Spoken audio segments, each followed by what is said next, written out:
Ya.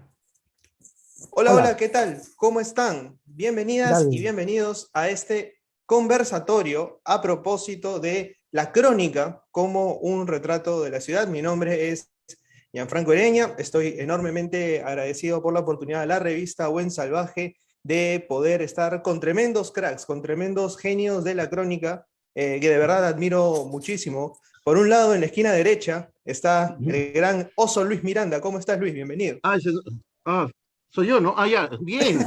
Oye, bien. Me iba a afeitar, pero como era el buen salvaje, me dejé así nomás. Dijiste para hacerle honor a la ocasión. Y claro, así como el libro de Gauguin, ¿no? Bueno, aquí estoy. Bueno, tú has escrito El pintor de la Boes, libro publicado también por la editorial Colmillo Blanco. Coméntanos un poco a propósito del pintor de la Boes. Bueno, ¿qué te puedo decir? Me parece genial que sigan acordándose de ese libro, por un lado. Eh, Tú sabes que son crónicas que hice ya hace bastante tiempo atrás, algunas recientes, ¿no? Es cierto. Pero bien, bueno, han quedado ya como, como experiencias de vida, como un diario, ¿no?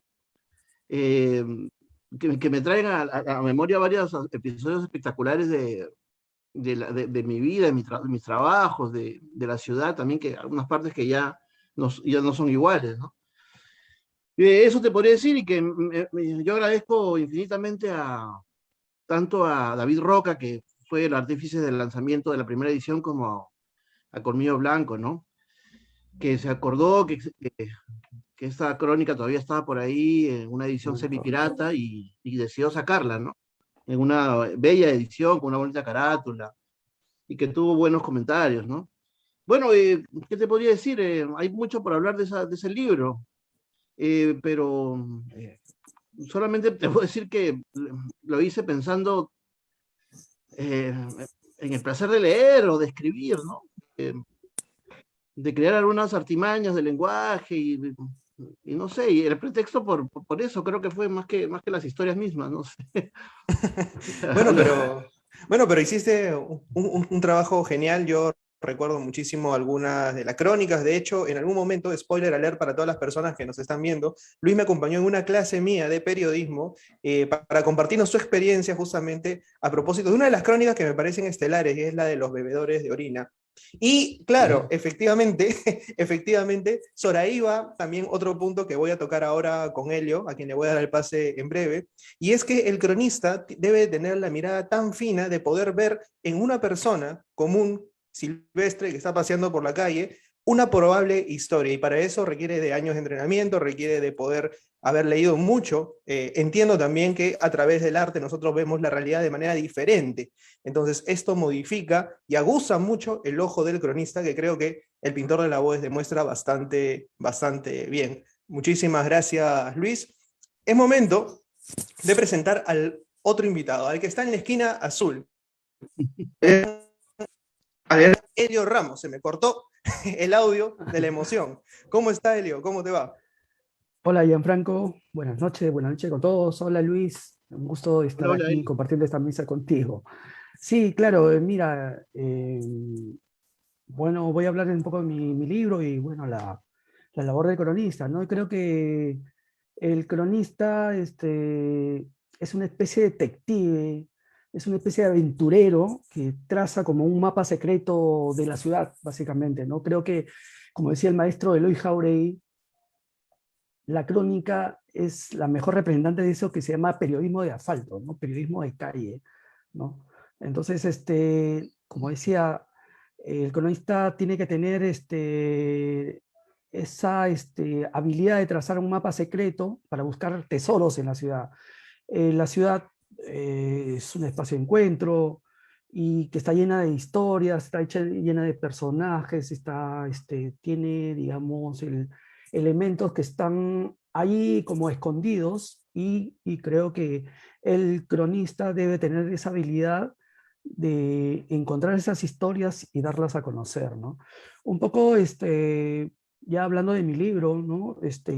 Y hablando precisamente de la crónica que le da el título al libro, porque son 9 crónicas que componen este libro, ¿no? Me pasó, por ejemplo, que con Gauguin en la Avenida Emancipación, la idea de hacer esa crónica surgió de la lectura de un libro de Vargas Llosa, El paraíso en la otra esquina, ¿no? En la que narra una historia paralela entre Paul Gauguin y el pintor maldito Paul Gauguin y su abuela, pues, Flora Tristán, ¿no? Nuestra casi compatriota. Entonces hace un paralelo y de pronto ahí un día me pregunto, ¿y dónde está ubicada la casa donde supuestamente vivió Gauguin acá en Lima, ¿no? Y una vez revisitando estos libreros de viejo encontré una especie de esas revistas antiguas donde había trazos, fotos, grabados de la Lima antigua y ahí había uno de la Casa Gallos y decía que ahí vivía don Pío Tristán. Entonces conecté de inmediato eso y dije, ah, mira, busqué, leí el libro, por ejemplo, de esa Lima que se va de Calvé Barnechea, ¿no? Y allí establece una especie de itinerario urbano, ¿no? La calle de Lima se llama el libro de Calvé Barnechea. Y ubiqué la casa exacta en el punto exacto que es la cuadra 2 de Emancipación, al ladito del Ministerio de la Mujer.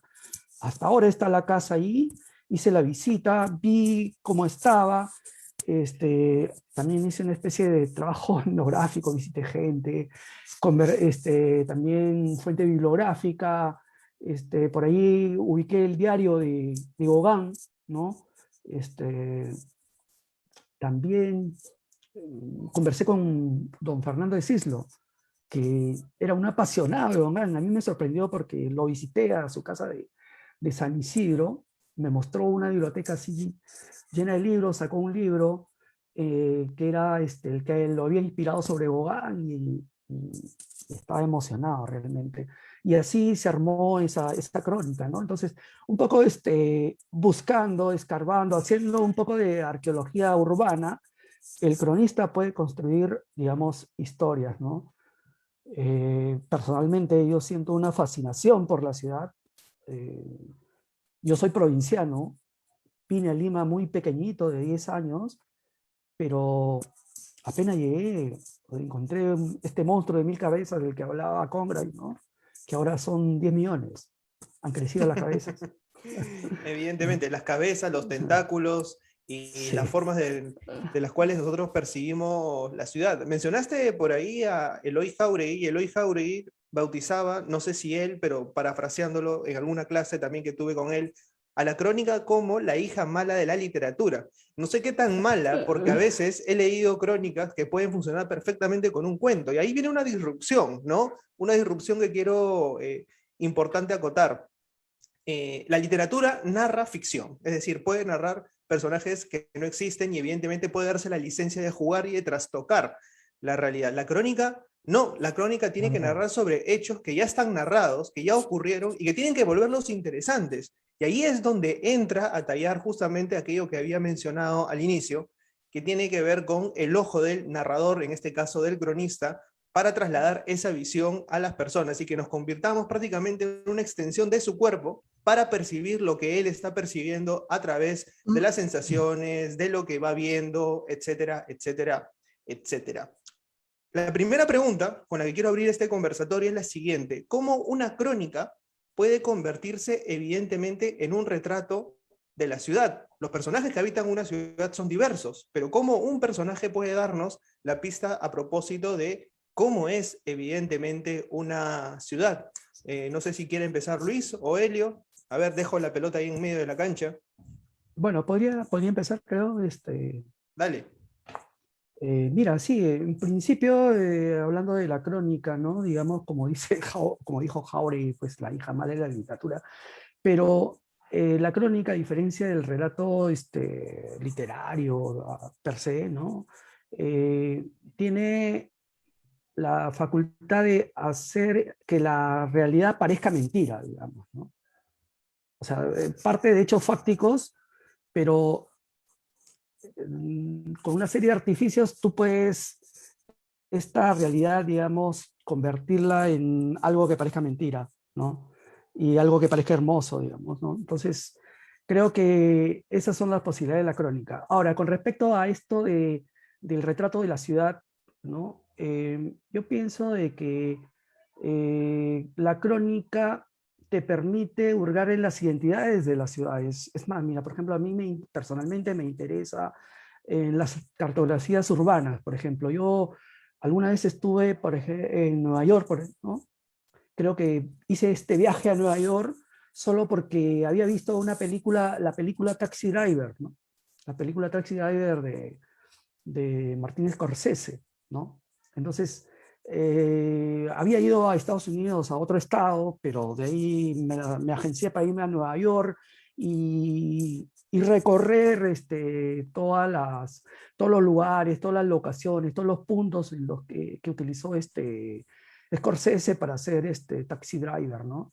Entonces, un poco llegué a Times Square, que en los 80, cuando hizo la película, era una especie de zona roja.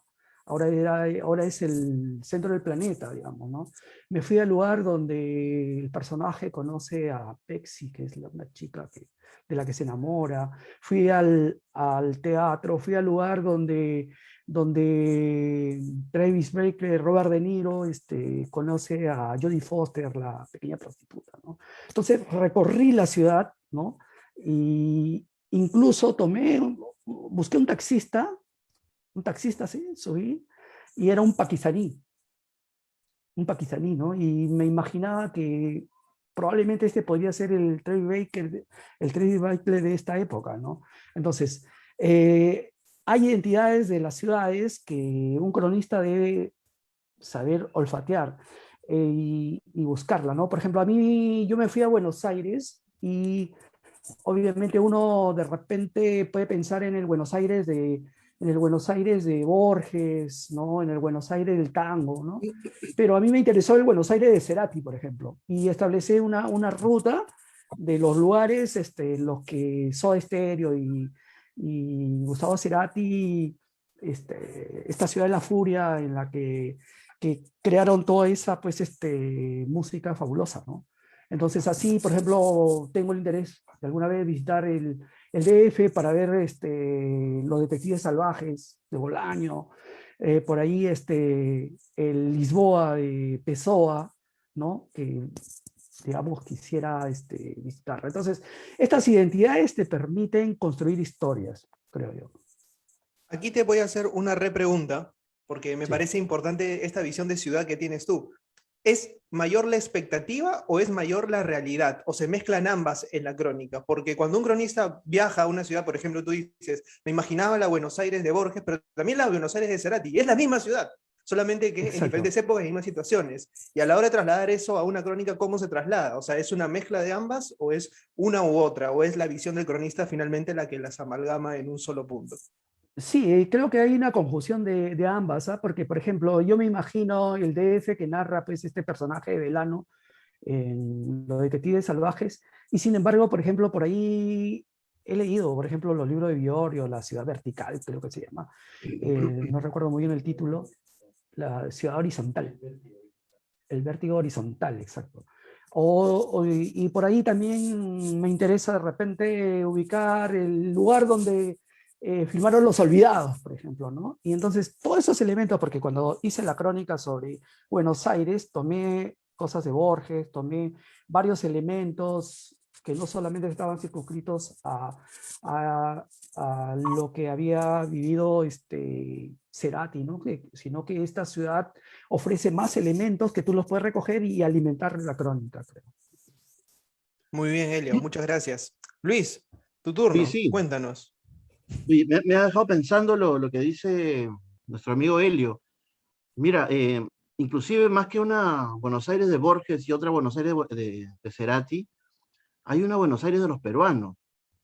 Por ejemplo, cuando una vez fui y en la calle esta Caminito, vi que los peruanos creaban artesanías, los peruanos habían alquilado esta famosa cantina de la calle Caminito, que es una casa delgadita, y todo era un universo de peruanos. La artesanía de Buenos Aires la crean los peruanos, ¿no? Inclusive la hacen pasar como Argentina, muchas cosas. Y eso es alucinante. Inclusive los conciertos. que están amenizados por grupos peruanos, ¿no? Es Las todo un mundo bailantas. alucinante. Sí, sí. Conciertos donde no entra, donde ya no cabe nada, nada, ni, o sea, y todo el suelo está minado de botellas tiradas, ¿no? Es alucinante realmente. Y lo mismo se puede decir de cada ciudad del mundo donde hay peruanos, ¿no? En Chile, el mercado está lleno de puestos de peruanos. Es alucinante. Y qué interesante lo que decías de la casa de la abuela de Gauguin, ¿no? De Flora Tristán, donde vivió él. Y pensar que ha estado abandonada ahí por tiempo, ¿no? Pero gracias a tu interés, o sea, se ha hecho un libro con eso. Es más, yo te invito, ¿ya? Yo estoy preparando una nota sobre conocedores de Lima o gente que tiene lugares favoritos de Lima. Voy a hacer un reportaje de televisión. Yo creo que podríamos hacer la casa de Gauguin contigo. Oh, ok. Está bien. Sí, Luis. Había pensado en otros Claro. más, pero yo creo que ese sería un punto excelente. Además, poniendo la obra de Gauguin, ¿no? Que es maravillosa, Sí. y citando a Vargas Llosa, y no sé, todo lo que puedas decirme, ¿no?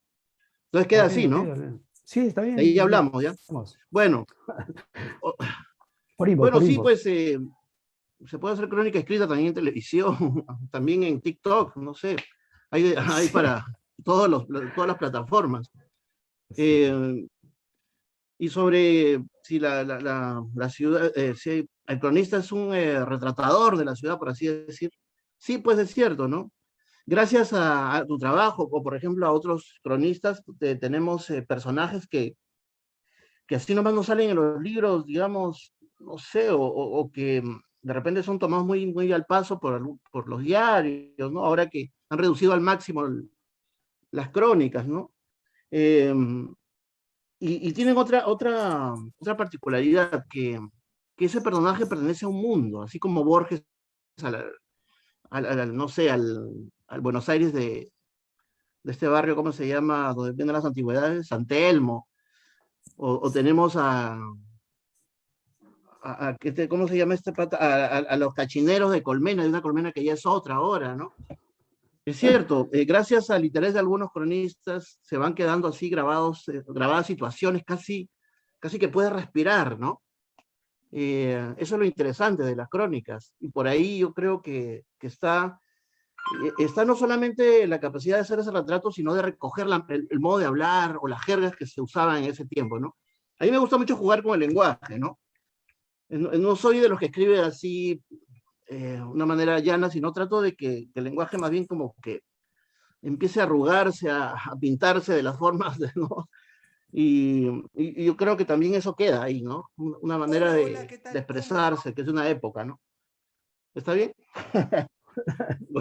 Sí, creo que Evidentemente. con respecto a eso último que dices, también yo de alguna manera para escribir he utilizado, digamos, una especie de lenguaje relacionado ad hoc a lo que estoy relatando, ¿no? Por ejemplo, en mi libro está uno de Cinco asaltos con Ali, que retrata la avenida, que cuenta la avenida de Mohamed Ali en 1971 y hace una pelea de exhibición, ¿no? Entonces, por Ujú. ahí, por ejemplo, utilizo términos como hack, como ring, encordado, que es propio, digamos, del, digamos, del argot deportivo relacionado al boxeo, por ejemplo, ¿no? Incluso la crónica, y eso te permite la crónica, ¿no? A diferencia de los demás géneros periodísticos, que tú puedes utilizar una estructura libre. Creo Por ejemplo, que lo yo hice una perdimos. especie de... ¿Aló? ¿Me escuchan? Sí, ¿Me sí. escuchan? Allá. Podemos Sí, utilizar por un una... momento te fuiste. Allá. Podemos utilizar una estructura libre, digo, a través de la crónica. Y, por ejemplo, ahí yo me imaginé una pelea de box en cinco asaltos. Por eso incluso le pongo el nombre. Cinco asaltos con Ali, ¿no? Y el primer asalto.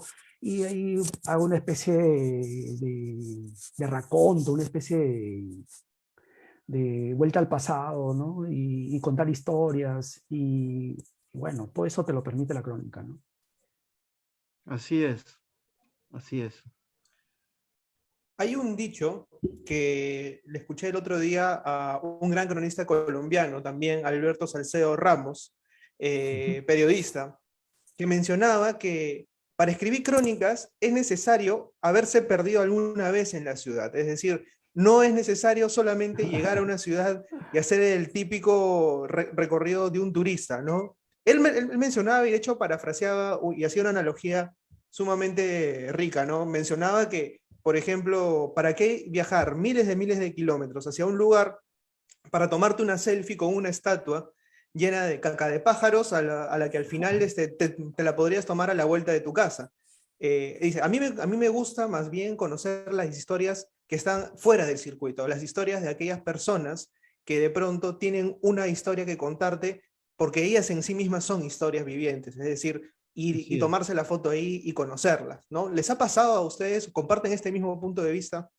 sí, mira, yo de otra manera, como les hablaba de los peruanos en Buenos Aires, cuando he ido, por ejemplo, a Nueva York o a Hollywood también, me he dado con la sorpresa de que los ingeniosos que se habían puesto los disfraces de Superman, de Batman, de la Mujer Maravilla, todos eran peruanos.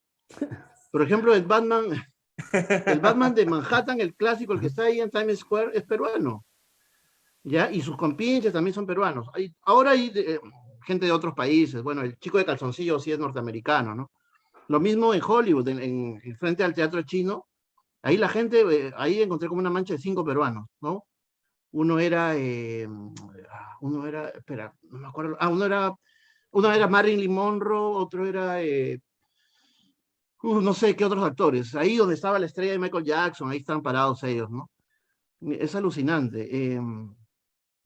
Y sí, pues mira, la ciudad ha cambiado tanto en estos últimos años, el crecimiento económico, los malls, ¿qué te digo? El tren eléctrico, ahora el tren subterráneo, que nos estamos ya desfasando rápidamente, ¿no? De repente es hora de recoger este momento con más, digamos, prontitud, no sé, porque ya la Lima que conocimos ya está desapareciendo de golpe. Esto, por ejemplo, ¿qué te digo? Y los dramas personales de cada barrio son alucinantes, ¿no? Desde los barrios enteros que salen a vender emoliente hasta los barrios que prefieren hacer un deporte determinado. Por ejemplo, el Callao, ¿no? En el Callao, por ejemplo, ser boxeador es una manera de salir del círculo de la pobreza y de la delincuencia. Son alucinantes las historias, ¿no? Chicos que, pucha, dicen que tengo que hacer algo, pero mi mamá no tiene plata para llevarme al colegio o para estudiar, o no tengo nada. Lo único que tengo es un profesor que se ofrece a darme clases y no me cobra y con eso puedo lograr algo, ¿no? Al final ser profesor al menos, si es que no llegas a triunfar. Pero todas esas historias las puede recoger la crónica con toda esa gama de recursos que tiene, ¿no? Que se puede recoger técnicas de cine, Desgraciadamente, bueno, eso vamos a hablar después, creo, ya los medios no te dan ese espacio como para desarrollar ese arsenal de técnicas ¿no? que pudieras tener. Y bueno, yo creo que me estoy animando a escribir más seguido, ¿ah? Helio. Sí, Gianfranco, respecto a lo que tú dices y con la referencia a Salcedo, ¿no? Sí, es cierto, o sea, no necesitas irte muy lejos para encontrar historias interesantes, historias de personajes. Mira, yo cuando empecé como periodista, yo empecé en el diario El Comercio como practicante en la sección metropolitana, y recuerdo que mi jefe entonces, don Aníbal Alvarado, no lo veo hace tiempo, ahí trabajaba con Marco Méndez, que era un excelente periodista, Quique Flor y Carlitos Necochea, tremendos maestros, y yo estaba ahí con ellos. Y don Aníbal me mandaba todos los días a recorrer la ciudad y a buscar historias, chapar historias, buscar fuentes. Él me decía, por ejemplo, ándate a Caraballo, encontré la casa de Punchauca, por ejemplo, donde donde hubo una especie de encuentro entre San Martín y el virrey La Serna previo a la independencia, ¿no? Encontré Punchauca, me iba a los asentamientos humanos, me fui a Piñonate, en Piñonate encontré lo que quedaba de un leprosorio. Y hice una historia y ahí había gente, ¿no? Y, y que tenían historias que contar, y yo las contaba, me iba a Barrios Altos, me fui a Villa María el Triunfo, al Ticlo Chico, que le llaman, creo, a San Juan del Urigancho, antes que se extendiera aún más allá de Huarochirí, ¿no? Entonces, siempre encuentras historias en la ciudad. Eh, yo recuerdo que también la primera clase que tuve con don Manuel Jesús Orbegoso en San Marcos, ¿no? Eh, creo que el curso se llamaba Periodismo Especializado, una cosa así, y nos dejó la primera clase, nos dejó la comisión, váyanse al Jirón de la Unión, caminen por ahí, observen y escriban. Esa fue la única tarea la única indicación que nos dejó. Entonces, y yo fui al Jirón de la Unión, estamos hablando fines de los 90, por ejemplo, ¿no? Y ya que era una ciudad pues devastada, era una ciudad tomada por ambulantes, estaban ahí que se ganaban la vida, digamos, durante el día, ¿no? Yo en esa época me recurseaba como cambista de dólares, también recuerdo, y conocía la ciudad no solamente del día, sino también un poquito de la noche, ¿no? Y en la noche era otra ciudad, era una ciudad tomada por el underdog, por homosexuales, prostitutas, mendigos, que caminan ya libremente por el Jirón, ¿no? Entonces, contrapuse, digamos, toda esa situación, ese Jirón en diferentes momentos, y también alcé la mirada y vi por ahí, por ejemplo, la arquitectura, que me pareció fascinante, y ahí descubrí, por ejemplo, que ahí había estado la prensa, ¿no? Que Jaime Bailey escribió Los últimos días de la prensa y hace referencia al Girón, la Galería Bosa, que tenía la primera escalera telescópica, ¿no? Y donde Bryce Echenique ambientaba algunos puentes, entre ellos el descubrimiento de América y Eisenhower y la Tiki Tiki Tin, creo que se llama un cuento hermosísimo de Bryce, ¿no? Entonces hice Tiki Tiki Tin, Tiki Tiki Tin. Cuentazo de Bryce, sí. Sí, cuentazo. Y me fui hasta la plaza, hasta Palacio, hasta Polvos Azules, y un poco indagué y todo eso, y hice una historia que, dicho sea de paso, fue la primera crónica que yo publiqué en un diario, y fue en el diario El Mundo, o sea, en El Mundo, que era una especie de diario estándar de la época, un diario icónico de los 90, que me la publicaron ahí, la crónica, que le pusieron El Jirón del fin del siglo, se llamaba la crónica. Entonces, tú puedes encontrar, el cronista puede encontrar historias a la vuelta de la esquina, como decía este programa de Gonzalete, ¿no? Por momentos me da la sensación, no sé si nostálgica, de que existen más cronistas que libros de crónicas y que existen más cronistas y gente dispuesta a publicar crónicas e interesada que espacios para promoverlas. Evidentemente, en la fiebre de los blogs, allá por finales de los 2000, hubo una fiebre por tratar de reivindicar incluso los cuentos, la ficción, pero también la crónica. Revistas como Gato Pardo, la misma Buen Salvaje, o sea, dieron espacios a que gente publicara sus crónicas. Orsay de Cassiari es un emblema, pero de ahí en más, ¿dónde más publicar crónicas? ¿Qué ha pasado con los cronistas y dónde se publican crónicas por escrito en la actualidad? El caso de Luis me parece representativo también, porque el hecho de que el pintor de la Bóveda se haya publicado a finales de los 90, entiendo, con una edición y un tiraje bastante corto y que haya sido reeditado ahora y que haya alcanzado el alcance que ha tenido, me parece alucinante. A ver, no sé si me pueden comentar un poco a propósito de eso. ¿Te refieres a en qué plataformas publicar crónicas? Exactamente, ¿Sí? Plataformas, espacios, medios, ¿no? Bueno, tú sabes que yo ahora estoy en televisión, ¿no? Y aunque no siempre se puede hacer, se puede dar la misma libertad que te ofrece la escritura, sí se pueden hacer algunas cosas interesantes. Yo creo que, bueno, es otro lenguaje, hay una parte escrita también que es el texto, ¿no? Y por ahí se pueden hacer otras cosas, quizá ya no con la finura que te soporta el papel, porque cuando a veces en televisión hablas en doble sentido, alguna gente lo toma literal y te llueven críticas, o sea, es muy peligroso hablar en doble sentido en televisión, porque no todos te quieren entender, ¿no? Y por ahí vas viendo la forma como dejarte expresar. ¿Por qué te ríes tanto? Algo te has acordado.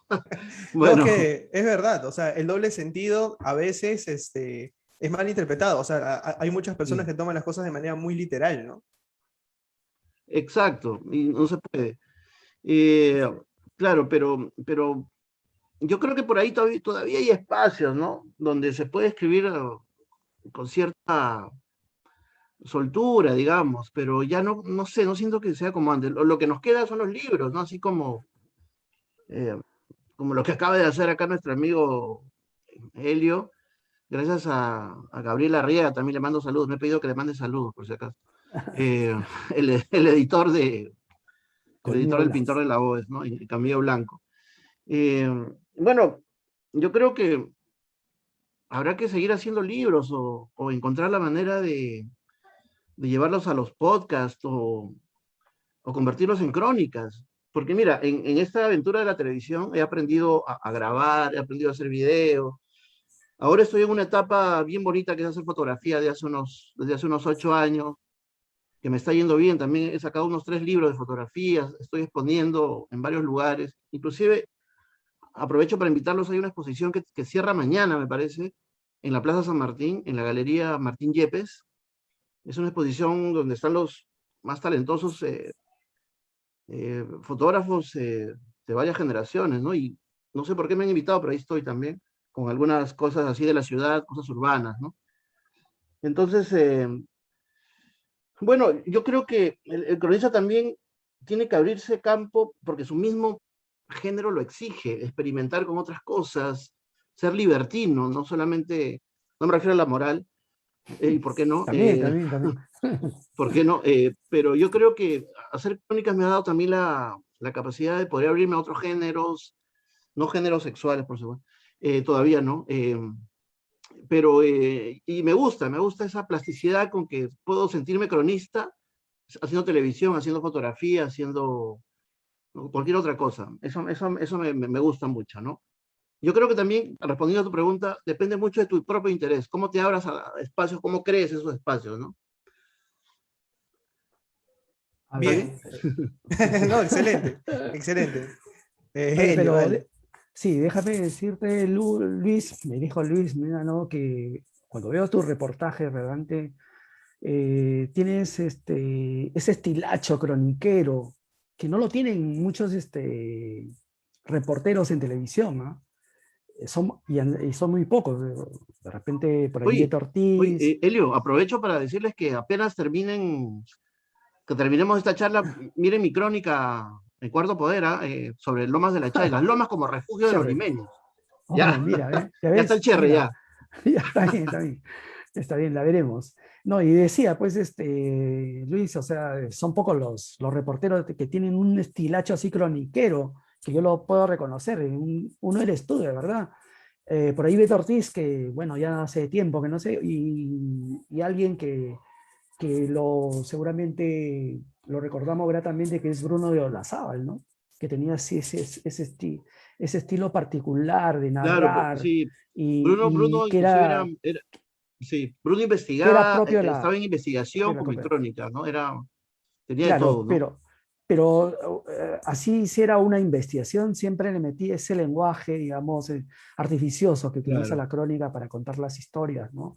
Yo recuerdo mucho, por ejemplo, una nota periodística nada más de Bruno de la Sala, así esas notas del día, en la que utilizó un lenguaje así croniquero y que se refería, por ejemplo, por las azoteas, hacía una referencia al cuento por las azoteas de De Ribeiro. Ribeiro, ¿no? Y te contó un hecho del día a través de una referencia con el cuento de Ribeiro. De verdad, eso yo lo recuerdo y, digamos, un poco los periodistas, los reporteros de televisión que utilizan, digamos, esa forma muy particular, muy peculiar de contar una historia, ¿no? Ah, Así es. y con respecto a tu pregunta, sobre los espacios, yo pienso que sí, o sea, esto de la virtualidad, o sea, a raíz de la pandemia por COVID-21, ¿no? Por COVID-19, estamos 21, debería Oye, ser va a haber COVID-21. 21. Ya te adelantaste 2 años Deberíamos más. hablar de COVID-22, creo, Uy, porque esto no tiene para cuándo acabar, ¿no? Pero wow. digamos que esto de la pandemia, este, obviamente nos ha mostrado una forma de, de, digamos, expresarnos, ¿no?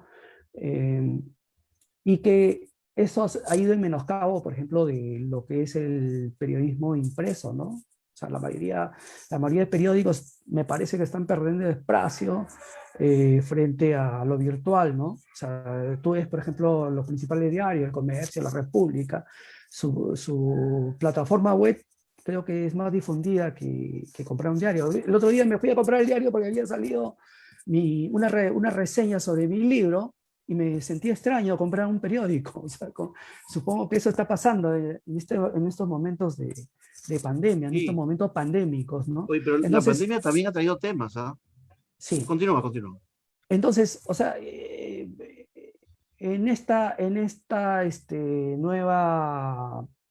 este nuevo escenario con ecosistemas digitales, ¿no?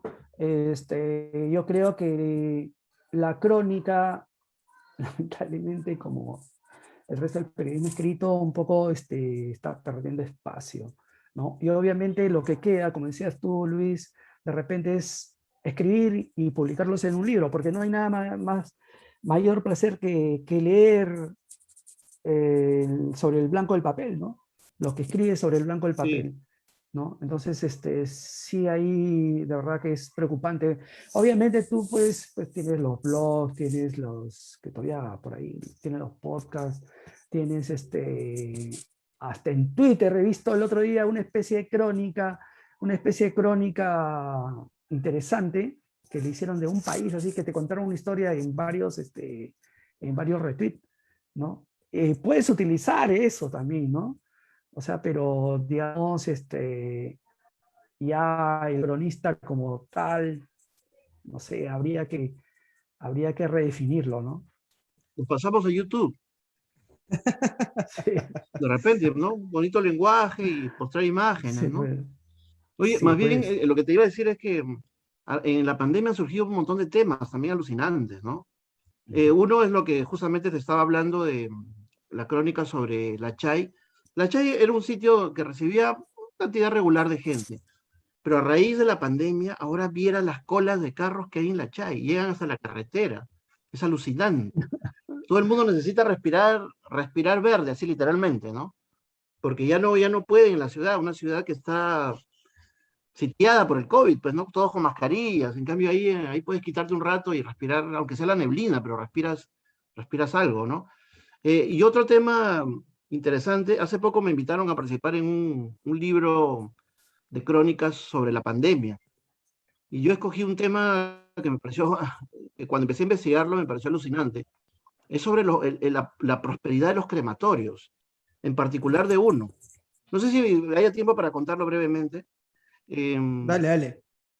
hay un patita que se ha hecho millonario con el tema del crematorio. Es el que aceptó el trato del gobierno de cremar a los muertos que iban apareciendo durante los primeros días de la pandemia. Y luego su imperio se ha ampliado de tal manera, y llegó a comprarse contenedores para tener a los muertos ahí encerrados hasta que podía quemarlos, ¿no? Se tuvo que comprar nuevos hornos. Y ahora ha creado una cosa alucinante. Ha hecho un cementerio solamente para las urnas cinerarias. Y lo tiene en una parte de Lima, ¿no? Una parte que va a ser el más grande, más moderno del mundo, según él dice, ¿no? Pero es una historia alucinante, ¿ah? Que, bueno, por suerte, investigando, llegué a ese tema y va a salir en un libro, dentro de poco lo van a promocionar seguramente, de aquí a una semana. Excelente. Es la crónica más larga que he hecho hasta ahora, porque tiene como, no sé, como 30 páginas, no sé. Bueno, A eso es a lo que iba, mira, un poco la última pregunta iba en tenor con cosas que hemos visto hace un momento, en lo último y también en la primera pregunta, porque Hernán Casiari, que es un capo para contar historias y tremendo cronista también cuando se lo propone, mencionaba que el primer registro que él tiene de algo publicado por él es en una revista del colegio y que a él le hizo mucha ilusión saber que su nombre impreso se iba a multiplicar por varios lugares a manera de gacetilla, a manera de folletín, y que ese ya era un pequeño milagro. Creo que la virtualidad ha suprimido un poco eso y también ha dado otros recursos como los que tú mencionas, Helio, ¿no? Por ejemplo, el hecho de que se publiquen crónicas a través de hilos de Twitter, crónicas a través de podcast, que lo hace muy bien Radio Ambulante, por ejemplo, con Daniel Alarcón, un tremendo podcast que admiro y sigo bastante. Pero digamos que todo tiene como concepto el tema de fondo que es la memoria, porque no hay crónicas si es que nosotros no tenemos personajes, y no hay personajes si es que nosotros no tenemos los detalles a propósito de esos personajes. En antaño, pues en su momento, incluso yo cuando estudié en la facultad para escribir mis crónicas, llevaba mi libreta y mi grabadora.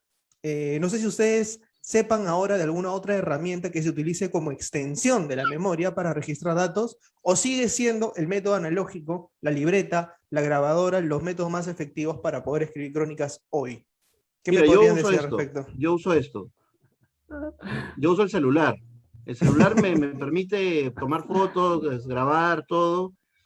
Y si quisiera también le pondría una aplicación para que me lea todo, me dicte todo, ¿no? O no, más aún. Le pediría que me lo pase todo a texto, para solamente yo corregir. Por ahí, bueno, es esa la innovación. Siempre es bueno grabar, ¿no?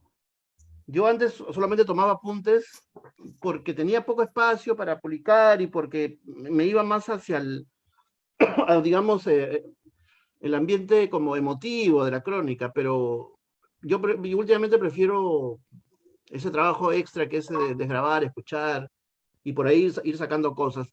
Pero te transforma el texto, ¿ah? Un texto grabado, o sea, o tener una fuente así grabada te obliga a escribir de otra manera, un poquito más estructurada, que antes no la tenía, por ejemplo, ¿no? Antes yo tomaba los principales apuntes y luego el resto lo llenaba con mi propio lenguaje, digamos, ¿no? Ahora no, ahora he aprendido un poco a captar las maneras de hablar de cada personaje para no tergiversarlo, porque es muy importante mantener el tono de voz, mantener el espíritu del que habla. Eso de lo que muchos se quejan, muchos escritores que les hacen entrevistas y les ponen pues una cosa, una respuesta rimbombante, ¿no? Que no tiene nada que ver con él, ¿no? Un amigo, Oscar Malca, me decía eso, que lo que no le gustaba de las entrevistas es que le fabricaban respuestas de una manera que parecía un señorón hablando, ¿no? No parecía que entrevistaban a Oscar Malca, sino a Alonso Cueto, ¿no? Y, y entonces Sí. eso me gusta respetar mucho, ¿no? Muy bien. Bueno, a propósito de lo que mencionas, hay una anécdota muy buena de Truman Capote. Truman Capote cuando registraba esto de aquí que era para música para camaleones, él se iba a los parques y Librazo. tomaba apuntes, claro, y se ponía a escuchar a las personas en el parque, tratando de mantener las palabras que utilizaban y todo lo demás, para eso tratar de trasladarlo a la crónica, a lo que iba a escribir. Y bueno, lo hacía Truman Capote, pero ¿cómo lo hacemos ahora? Es una gran pregunta que tengo en mente, ¿no? Con toda la tecnología. ¿Es la tecnología capaz de reflejar realmente el espíritu de una ciudad, de una persona? Y ahí entraría, traía la habilidad del cronista, o no sé. Bueno, disculpe, yo hablé mucho, de repente, Helio, por No, favor. no, pero sí, porque tú, digamos, en la televisión usas bastante Mira, lo que ese te puedo decir recurso, ¿no? brevemente, lo que te puedo decir brevemente es que así tomes una foto, no va a ser siempre la realidad. Así grabes, no va a ser siempre la realidad. Uno siempre, como ser humano, tiene muchos filtros, que no nos damos cuenta, pero tiene muchos filtros. Y siempre vas a escoger algunas palabras, vas a escoger algunas cosas. Igual cuando tomas una foto vas a escoger un ángulo, una manera de dónde poner el flash, si es que iluminas, ¿no? Esas cosas. Yo creo que siempre va a haber el lado humano que va a ser reemplazable y no creo que ningún robot nunca nos reemplace. A menos que, bueno, Helio, a ver. Sí, mira, con respecto a cómo utilizar digamos, el evento para poder tener los testimonios de los personajes, de tus fuentes, ¿no? Yo creo que el teléfono es una gran ayuda. Tú grabas ahí, obviamente, pero también anotas, ¿no? Anotas. Yo siempre he hecho esto, o sea, preguntaba y anotaba, obviamente ibas con tu batería. Yo recuerdo que para hacer una crónica que está acá en el libro sobre García Márquez, ¿no? Lo entrevisté a Abelardo Oquendo. Qué rico personaje, don Abelardo Oquendo. Estábamos conversando, yo he puesto la grabadora así, perdón, el celular para que se grabe toda la conversación. Conversábamos al tema que había ido, cómo fue que me cuente la historia, cómo fue se escribió esto de cómo una revista publicó un anticipo de 100 años de soledad, ¿no? Entonces me está contando, pero de ahí digregábamos la conversación y como sabía que se estaba grabando, yo le comencé a preguntar sobre literatura, su relación con Vargas Llosa, con el sartresío valiente, ¿no?